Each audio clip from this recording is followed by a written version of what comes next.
Like all things, it started with an idea. In 1962, an MIT scientist proposed the idea of a galactic network, a network to connect all humans and computers. In 1965, it was another MIT alum that developed a way to send information between computers. With growing problems in our world, the internet was a means to connect us all. But how will the internet really affect us? Will it be the catalyst of change and innovation, or will we use it against its original purpose? It's the greatest distraction, and it's the only way to solve our problems. Shadows settle on the place that you left. Our minds are troubled by the emptiness. You know, I think these things are toxic. I don't, especially for kids. It's just this thing. It's bad, and Right. they don't look at people when they talk to them, and they don't build the empathy. You know, kids are mean, and it's because they're trying it out. They look at a kid and they go, "You're fat," and then they see the kid's face scrunch up, and they go, "Ooh, that doesn't feel good to make a person do that." Right. But they got to start with doing the mean thing. But when they write "you're fat," then they just go, that was fun. I like that. The thing is, you need to build an ability to just be yourself and not be doing something. That's what the phones Yes. are taking away. Yes. Is the ability to just sit there like this. That's being a person, right? Yes. I think that for the new generation of Americans, technology and the internet is omnipresent.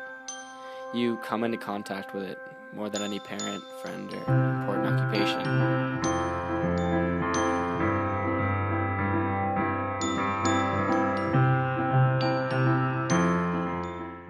So we are currently en route to interviewing the founder or co-founder of Siri and an organization called Change.org.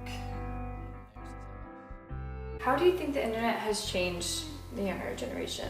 Like, what's the differences between, seeing your son grow up and how you grew up? My son thinks he multitasks. He's listening to music, he's doing this, he's playing the game, he's doing his homework all at the same time.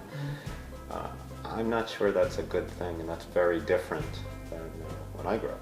And I think in some ways, having instant access to everything makes it easier to find and you know more, but you don't have to experience it or maybe work quite as hard to get to it. And then you lose some of the intuition, you lose some of the sense, because it's more superficial. I think, like all technology, it brings huge benefits that didn't exist before. It also brings risks, and it does change the way people interact. So I think maybe the attention spans, the focus, and the depth, that's one area I worry about. But on the other hand, the person who I consider created the internet, his name was Doug Engelbart, and was a mentor of mine. He did it. All this technology he created was not for technology's sake. He said, the world is going to be faced with increasingly difficult problems. Overpopulation, energy, and all of this stuff. And the only way we're going to survive as a species is if we can actually change, evolve ourselves using technology to think better and collectively. Because none of these problems can be solved by one person. And even politicians, they don't have a complete view. They don't have the science behind it, to solve a global problem. And so he basically invented the internet with the hope that this will actually change the way we think and the problems, the scale of the problems we can think about and solve in a way that didn't exist before. I have some fears, but I also want to say I've got a lot of hope.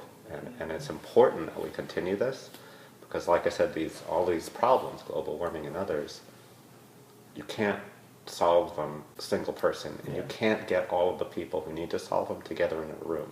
You need collaborative information systems and communication systems to have hope of solving this. For as many answers as we got from Adam, we were left with as many questions. Where are we really going? The truth is, the only question we need to answer is, where do we want to be? Because technology is the sum of its uses, the world is the sum of our actions, and our lives are the sum of our choices. So add it all up. Where do you want to be? When you're out, tell you're lucky.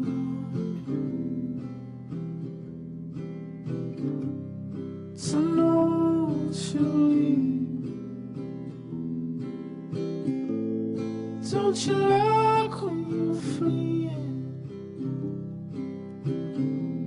I like not to hear keys.